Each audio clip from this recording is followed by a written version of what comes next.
Assalamualaikum warahmatullahi wabarakatuh. Perkenalkan, nama saya Anindra Dayana dengan NIM L0212011026. Kali ini saya akan mempresentasikan proposal penelitian saya yang berjudul Pengaruh Logam Kadmium terhadap Perkembangan Embryogenesis Ikan Medaka atau Oryzia celebensis di Sungai Maros. Dengan dosen pengampu, Ibu Dr. Nita Rukminasari, SPI, MSI. Adapun outline presentasi yang akan saya bahas, yang pertama itu pendahuluan, kedua tinjauan pustaka, dan yang terakhir metode penelitian. Sungai Maros merupakan sebuah sungai yang terletak di wilayah Kabupaten Maros, Provinsi Sulawesi Selatan, Indonesia. Sungai merupakan salah satu unsur yang sangat penting bagi makhluk hidup, mulai dari biota, tumbuhan, dan juga manusia, karena sungai menyediakan air bagi kebutuhan makhluk hidup dalam melakukan aktivitasnya. Sungai berperan penting dalam kelangsungan hidup masyarakat, karena sungai dapat digunakan sebagai sarana transportasi bagi masyarakat atau untuk berbagai kegiatan, seperti tempat untuk menangkap ikan, sumber air bagi industri, dan pasokan air minum, dan lain sebagainya. Saat ini, air menjadi masalah serius yang perlu diperhatikan. Untuk mendapatkan air yang baik sesuai dengan standar tertentu sudah cukup sulit untuk didapatkan. Hal ini disebabkan oleh berbagai macam limbah dari hasil kegiatan manusia itu sendiri, sehingga mengakibatkan menurunnya kualitas air. Begitupun dengan kuantitasnya. Pencemaran yang masuk ke dalam lingkungan air sungai akan menyebabkan perubahan pada lingkungan dan organisme di sekitarnya. Banyaknya pencemar pada air limbah yang masuk ke dalam lingkungan air sungai akan menyebabkan menurunnya kadar oksigen terlarut dalam air tersebut, sehingga akan mengakibatkan kehidupan dalam air yang membutuhkan oksigen terganggu serta mengurangi perkembangan pada organisme pada perairan tersebut. Nah, Oryzia celebensis atau dikenal dengan nama ikan medaka merupakan salah satu ikan endemik Sulawesi Selatan. Ikan ini tergolong sebagai vertebrata yang hidup di perairan tawar, payau, dan asin. Ikan ini memiliki jumlah serta variasi spesies yang relatif banyak. Ikan medaka dikenal sebagai sentinel organisme di biomonitoring karena mudah dijadikan sebagai pemantauan limbah, memiliki karakter biologis khusus seperti mempunyai fekunditas yang tinggi, korion yang transparan sehingga mudah diamati perkembangan embrionya. Ikan medaka juga memiliki ukuran tubuh relatif kecil, siklus hidup panjang, dan mudah diperoleh di perairan. Beberapa penelitian telah dilakukan terhadap embrio ikan Oryzia celebensis ini. Namun, sebagian besar hanya berfokus pada aspek biologi reproduksi seperti frekuensi pemijahan, ukuran ikan pertama kali matang gonad, dan fekunditasnya tanpa dilanjutkan bagaimana pengaruh pencemaran perairan pada perkembangan embrio ikan medaka Oryzia celebensis. Apalagi embrio ikan ini belum dijadikan sebagai hewan untuk analisis resiko ekologis atau lingkungan di Indonesia. Nah, berdasarkan latar belakang dari proposal penelitian saya, maka timbullah rumusan masalah, yaitu bagaimana pengaruh pencemaran perairan pada perkembangan embrio ikan medaka atau Oryzia celebensis ini. Dan adapun tujuan penelitian saya yaitu untuk mengetahui pengaruh pencemaran perairan pada perkembangan embrio ikan medaka atau Oryzia celebensis. Nah, yang selanjutnya itu tinjauan pustaka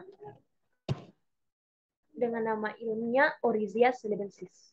Merupakan kelompok ikan teleostei berukuran kecil. Ikan medaka ini juga dikenal dengan sebutan ikan padi atau rice fish. Karena ikan ini menghuni di daerah persawahan, serta banyak juga yang mendiami di perairan tawar hingga payau. Embryogenesis yaitu keseluruhan proses yang meliputi proses perkembangan setelah fertilisasi atau pembuahan sampai dengan organogenesis sebelum ikan menetas. Ada beberapa tahapan perkembangan embryogenesis menjadi sebuah larva, yaitu dimulai dari fase clivage atau pembelahan sel, morula, blastula atau pembentukan blastoderm, blasturula atau penutupan kantung kuning telur, organogenesis hingga embrio menetas dan keluar dari cangkang telur dan menjadi larva. Pencemaran perairan didefinisikan sebagai masuknya makhluk hidup, zat, energi, atau komponen lain ke dalam badan air sehingga menyebabkan kualitas air tercemar. Masukan tersebut sering disebut dengan istilah unsur pencemar. Unsur pencemar dapat berupa logam. Pencemaran oleh logam di perairan seperti kadmium menjadi ancaman serius bagi keseimbangan ekosistem dan kehidupan yang jika dibiarkan secara terus-menerus, maka akan terakumulasi dan akan mencemari area perairan baik sungai maupun di laut. Pencemaran oleh logam di perairan seperti kadmium menjadi ancaman serius bagi keseimbangan ekosistem. Logam secara fisiologis dapat menurunkan fungsi organ pada ikan seperti insang, ginjal, otot, dan syaraf sehingga tidak berfungsi sebagaimana mestinya. Pengaruh paparan logam kadmium telah banyak diteliti. Salah satunya yang terbukti bahwa paparan kadmium dapat mengganggu proses embriogenesis pada ikan seperti kuning telur mengecil, embrio tanpa mata, bagian ekor berdarah, dan permukaan kuning telur mengalami pendarahan, serta jenis kelainan kasar serupa terlepas dari hasil eksposur dan terdiri dari ekor ditekuk di ujung, melengkung, dan memendek.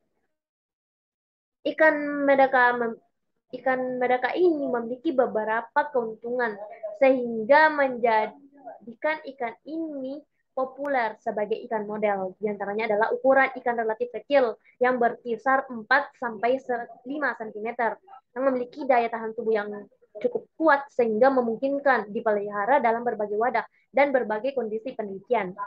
Jantan dan betina mudah dibedakan walau hanya menggunakan pendekatan morfologi atau bentuk sirip.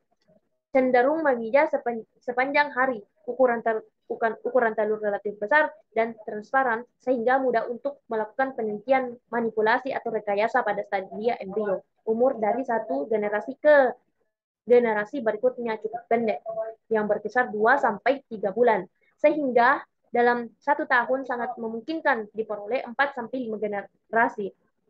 Embrio Orisias ini memiliki banyak keuntungan untuk digunakan sebagai hewan uji, seperti ukurannya yang kecil dan korion transparan yang memungkinkan peneliti untuk mengamati menggunakan pembesar sederhana, pemeliharaan, dan eksperimen yang ekonomis. Tersediaannya jumlah embrio harian yang tinggi, adanya interaksi sama jenis sel, jaringan dan organ dari sel, jaringan dan organ. Selain itu, embrio Orisias ini mudah pemijahannya, siklus reproduksinya singkat, waktu generasi singkat, ukuran genom kecil, telah memiliki konstruksi transgenik sehingga ikan ini dipilih sebagai objek penelitian di bidang genetika, embriologi, fisiologi, dan sentinel untuk mendeteksi adanya bahan pencemar di perairan. Nah, adapun metode penelitian. Nah, waktu dan tempat pada penelitian ini dilaksanakan pada bulan November 2022 hingga Januari 2023 di Laboratorium Fisiologi Hewan Air Departemen Perikanan Fakultas Ilmu Kelautan dan Perikanan Universitas Hasanuddin. Adapun alat dan bahan yang digunakan seperti embrio Orisias, pipet tetes, mikroplet, objek gelas, bahan pencemar, mikroskop binokuler Olympus. Adapun metode pengumpulan data. Nah, metode pengumpulan data penelitian ini adalah dengan cara survei, yaitu pengamatan yang melibatkan semua indera. Pencatatan hasil dilakukan dengan bantuan alat rekaman elektronik atau kamera, dan analisis laboratorium, di mana akan diteliti bagaimana pengaruh pencemaran kadmium pada perkembangan embrio ikan medaka atau Orisia celebensis.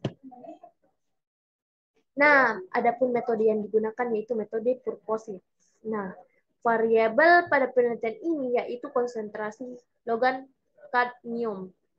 Nah, parameter yang diukur yaitu diameter telur, laju penyerapan, panjang larva awal menetas, somit, dan denyut jantung embrio.